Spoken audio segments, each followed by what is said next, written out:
তো hi guys, RP লাইফস্টাইলে সবাইকে গুড মর্নিং। এখন সকাল বাজে 5:30। পুজো দিতে যাবো বলে ভোরবেলা উঠে স্নান করেছি, তাই ভিডিওটা তোমাদের সঙ্গে শেয়ার করলাম। আমি এসেছি মঙ্গলচণ্ডীর মন্দিরে পুজো দিতে। চলো, স্নান হয়ে গেছে, চলো রেডি হয়ে বাইরে দেখা হচ্ছে। তো এই যে চলে এসেছি রেডি হয়ে বাইরে অটো স্ট্যান্ডে। অটো স্ট্যান্ড না, বাড়ির সামনে অটো ধরবো বলে। তো অনেকক্ষণ তো দাঁড়িয়ে আছি, অটো পাচ্ছি না। তো কী করবো ভাবছি, তাই ভাবলাম যে চলো স্টেশনে অটো করে যাওয়া যাক, বা স্টেশন থেকে অটো ধরাবে। তো চলে গেছিলাম, তারপর অটো পেয়ে গেছি। আর এই যে মন্দিরের লাইনে দাঁড়িয়ে আছি, দেখতেই পাচ্ছ কতটা ভিড়।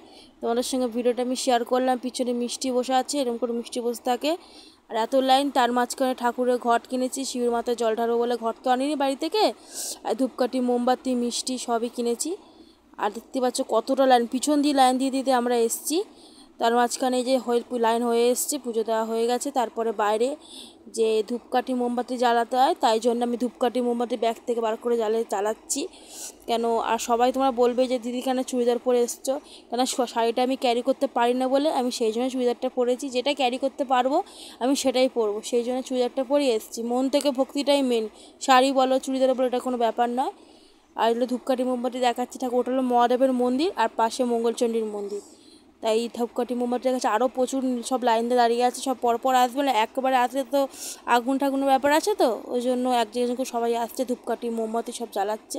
আমার দিদি ক্যামেরাটা ধরেছে, ভিডিওটা করছে, তুই ভিডিওটা কর, আমি দেখাই। তাই জন্য তোমাদের সঙ্গে ভিডিওটা আমি সব ভিডিও তোমার সাথে শেয়ার করি বলে এটাও শেয়ার করলাম। আর এত ভিড় না কি বললো, ধূপকাঠি মোমবাতি না ঠিকমতো আমি জ্বালাতেই পারছি না। একবার জ্বালাচ্ছি মোমবাতি পড়ে যাচ্ছে, একবার পড়ছে, একবার জ্বলছে, এই হচ্ছে। তার মাঝখানে ঠাকুরকে দেখালাম ধূপকাঠি মোমবাতি। ছোটো ছোটো বাচ্চারাও এসছে এই পুজোতে। এটা মঙ্গলবার করে হয়, মঙ্গলচণ্ডীর পুজো, তাই জন্য এসেছি। অনেকদিন ধরে ভেবেছিলাম মানসিকটাতে, ওটা মানসিক পুজো ছিল, সেই জন্য মানসিক পুজোটা আমি দিয়ে দিলাম। আসবো করে আসা হয় না, তাই জন্য ফাইনালি পুজোটা দিয়ে দিলাম। তারপরে পুজো টুজো দেওয়া হয়ে যাওয়ার পরে তারপরে এই যে এই বাইরের মন্দিরটা এসে গেছি, ওটা সব মহাদেবের মন্দির ছিল, এটা মা মঙ্গলচণ্ডীর মন্দির। মন্দিরে ধূপকাঠি দেখাচ্ছি, ওইটা দুটো মন্দিরতে পাশাপাশি, তাহলে দুটোতেই ধূপকাঠিতে দেখিয়ে দিই। এই জন্য এই নিয়েও দেখাচ্ছি। কাকিমাটা আমাদের সঙ্গে এসেছিলো, একই অটোতে লাইনে এসেছিলো, তো একসঙ্গে পুজো দিচ্ছি। কি ভালো লাগে না বলে, একসঙ্গে যারা এসছে একসঙ্গে যদি একই অটো করে যাই, খুবই ভালো লাগে একসঙ্গে।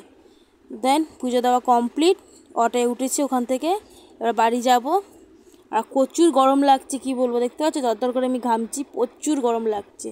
তার মধ্যে কুর্তিতে পরেছি, তার মধ্যে বাড়ি চলে এসেছি। আর ছেলের জন্য খেলনা কিনেছি মেলা থেকে, এই বন্দুকটা কিনেছি। জানো তো বন্দুকটা ভালো না। তারপরে দিদি রান্না বসিয়ে দিয়েছিল, চিকেন কষা আর মাছ ভাজা। আমাদের বাঙাল তো আমরা, আমাদের পুজো দেওয়ার পরে ভাত মাছ সবই খেতে পারবো, বলে সদেবা মানুষ তো, আঁশ খেতে হয়। আর আমার দিদি আইসক্রিম নিয়ে এসছে ছেলের জন্য কর্নেটো, তাই আইসক্রিমগুলো প্লেটে দেওয়া